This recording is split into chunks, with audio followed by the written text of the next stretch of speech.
嘗試，將來一定會後悔。咁如果係咁嘅話，不如放膽去做一次，放膽去嘗試，話唔定個結果唔會係你自己想象中咁差啫，我覺得。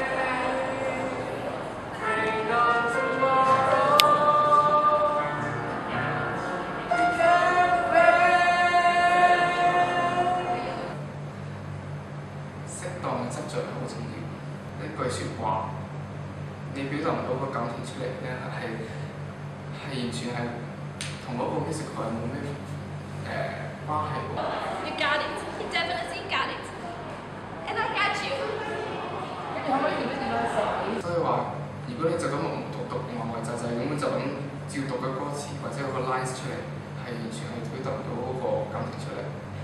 尤其是你見到好多嘅演員咧，即係譬如我哋嗰啲teachers 啊 dancing teachers 啊，幾多年輕可能做到就可以表達到呢個意思出嚟，因為佢係好着重啲 detail 細節，譬如拍子啊、姿勢動作啊，成個整體嘅一致性啊，即係完全係好執着於呢個事情。你做唔到，咁你就一定要做到，唔理你用啲咩方法，總之你一定要做到我嘅要求。